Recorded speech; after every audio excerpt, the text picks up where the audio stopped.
1920s, an era of carefree times that saw the Charleston, the birth of Mickey Mouse, the cuteness of Betty Boop, but also the panic of Wall Street and the beginning of the Great Depression. Amidst all of this going on, our star is born, Catherine, aka Kitty Bunn. I was born in Dayton, Washington in November 24th, 1929. Anyway, my mother was a great mother. She believed in, I think she wanted all of us to not be hicks from the sticks. And so she saw to it that we had company out on the ranch. She knew it would be very lonely, and that for the whole summer, we'd have cousins that came out to stay. All of us. My oldest brother had Wendell that came out, a cousin, son of Aunt Vives. We had, opportunities to go to, she'd take us to Portland and we'd have lunch at the Myron Frank's Tea Room, which was the top spot in Portland, so that we'd know how, so that we'd have manners and not be afraid to go to restaurants. She had at one time, I remember she went into Portland and bought all the ingredients for chop suey. And I must have been about 5 years old because I was not supposed to come in the house. And she was making this chop suey and had been a group of people over for dinner. Very, very avant-garde.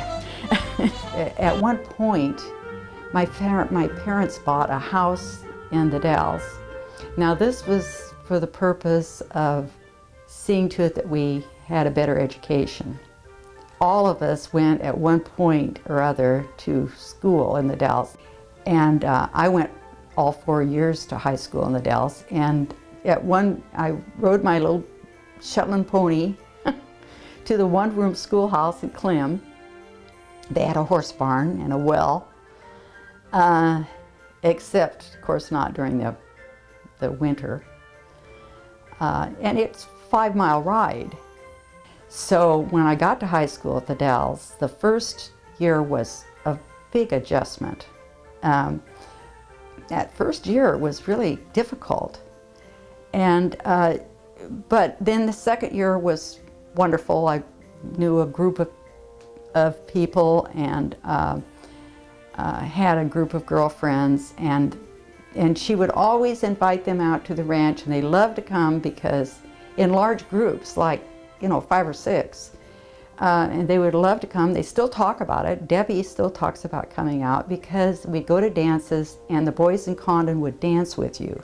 The boys in the Dalles, you go to a dance and you sit there, and they would never ask you to dance. But in Condon, they always danced, and they loved it. And I don't know how much the girls in Condon liked it, but the girls in the Dalles loved it. And then at one point I took trumpet lessons in Arlington. And by the way, our dentist was Doc Severson's father, and he did all my dental work. And Doc Severson was, of course, famous trumpet player. And how, did you know Doc Severson? I knew very him well? And went to school with him, and he played in the band that I was in, and played, of course, first trumpet, and I played beat, beat, beat, beat. So high school was, fantastic. It was, after I got rid of the initial shock of it all, I had just a wonderful time. We'd go out on the Deschutes River and swim, and we belonged to a drum and bugle corps, which was top-notch. Went to the Rose Festival Parade 3 years in a row, and I was their best bugler because, of course, I had trumpet lessons.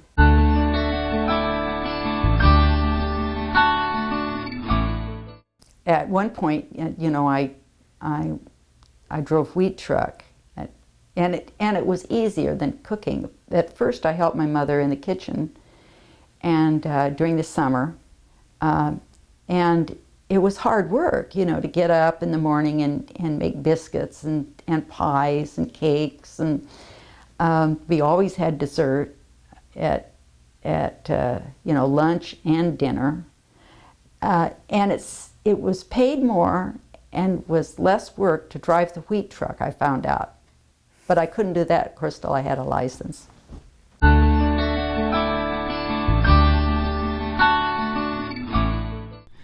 Kitty and Bob met in Portland at a boarding house while Bob was recuperating from a knee injury sustained on one of the tugs. And it was a big house, and there was a little time getting in, but finally got into this house and roomed with a girl. Her name was Jean. And across our room was big. It had a fireplace, and it was big, and it had an adjoining room, adjoining bathroom with 4 boys, and one of them was Bob. We're in the same boarding house, and how I first met her is I got up to go to the end of the bathroom, and she was in there stark naked. And I didn't, she didn't know somebody moved in, and she hadn't locked the door on the other side. So that's where I first met your mother. And Bob asked me out for a date. And we went to a movie called Wake of the Red Witch. It wasn't much of a movie, and he had a lot of bags of popcorn, and I thought, oh my gosh, is this guy ever going to stop chomping on the popcorn? He didn't really appeal to me. But on the way home, he was quite a kisser and quite romantic. Kitty then went on to Stevens College in Missouri, coming home only for Christmas vacations due to the travel distance. The first time she returned, Bob had taken off for a trip to New York City, which she didn't appreciate. They had a row, and the relationship fell off. After school ended the next year, Kitty returned back home and happened to be on a date. We had a little row about it, and that was the end of our relationship. So I went back to college the next year, and he didn't, we had no correspondence between each other, and I'd gone out with some other boys. And then when college was over, I came home, and the first night I was home, I think there was a dance, and I went out with someone, and I wasn't aware of it, but he was following me in his car. He followed us all the way, and when I came in at 2 o'clock in the morning, he was there. And the minute this boy that I was with left, he called to me and he said, I'd like to talk to you. I went down to talk to Bob, and basically he, at that night, proposed to me. He doesn't admit it, but he did. Bob would come to see me on the weekends, or I'd drive back to the Dalles on the weekends, and that's no small chore because of the Rowena loops. We had the old Columbia Gorge Highway was very curvy, and it took about 3 hours. It didn't take an hour and a half. It wasn't until I got to Wishram I figured, I had a future of employment, that I ever got serious about Kitty or anyway. I just didn't think, God, what am I going to do? Men were expected to make all the money for the family, and I just wasn't, in Tidewater, I wasn't happy. I knew that there was no future. And once I got down there, then I could see there was a future, and that's when we proposed to each other. We decided to get married, and I don't really remember any specific time that he actually said, let's get married. We just decided to get married. We were married in the middle of a snowstorm. So Kitty and Bob settled in Wishram, and Bob helped his brother run the family store. Both brothers quickly realized that their little town didn't hold the future for either of them. Dan saw the handwriting on the wall. When I went to work for Dan, then I could finally, in the grocery store there, and we were going to be flooded by the Dalles Dam. They told us we would be. But we'd made a determination. When Dan could see the handwriting on the wall, you know. I mean, here Safeway had just come into the Dalles and wiped out all but 2 grocery stores out of 10. And so we could see the, handwriting on the wall. We had to find something else. So anyway, we looked around for businesses. We looked at a lot of them. And Dan looked at more than I did. He was gone half the time just looking. And we finally saw an ad in the paper, Corvallis Disposal for sale, a garbage company for sale.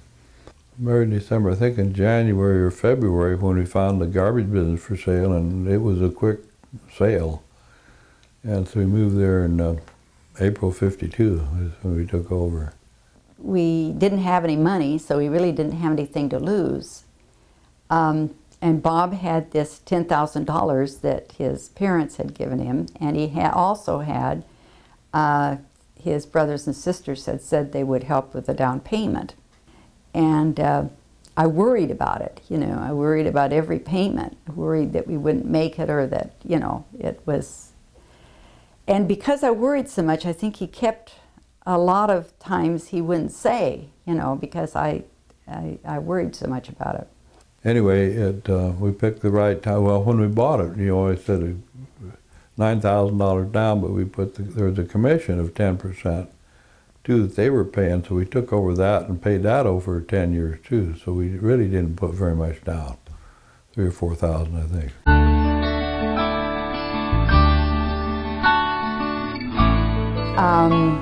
Became pregnant with Michelle, and the night that my mother was going to come down and take care. She wanted to come down, mother and father did, for the birth of this baby, but it wasn't happening.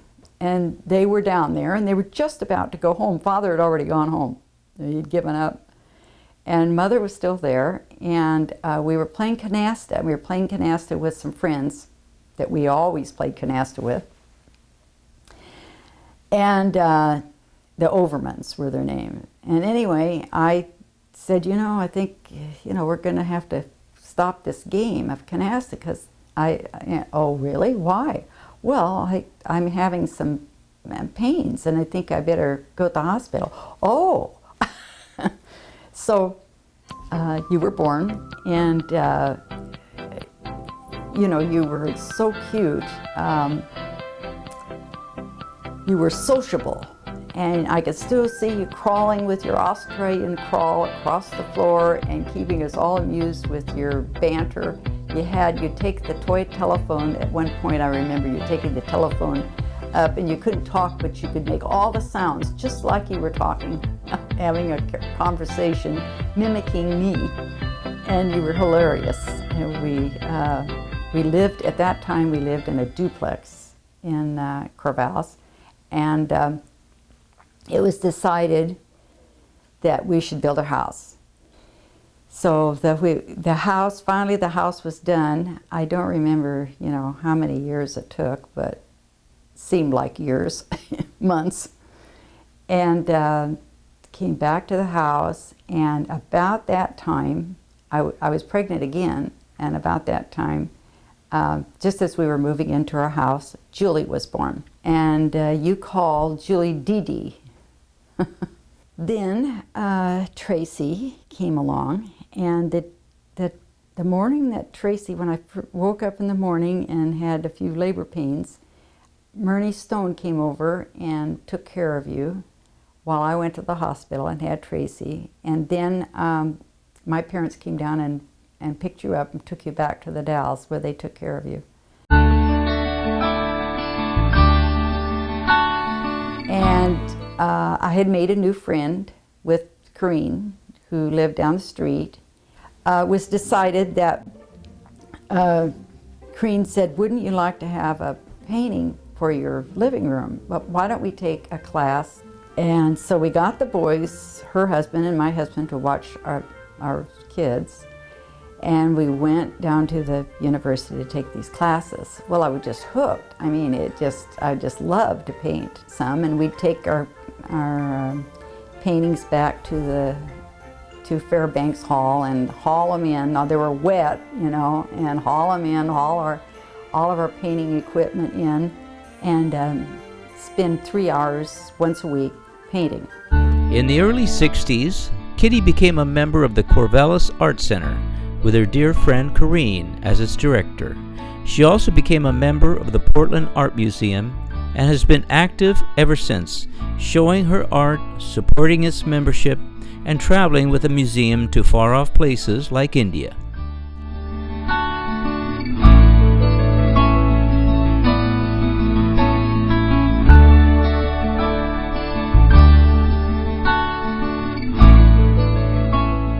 Once Kitty and Bob's kids were grown, they enjoyed many fun years of globetrotting.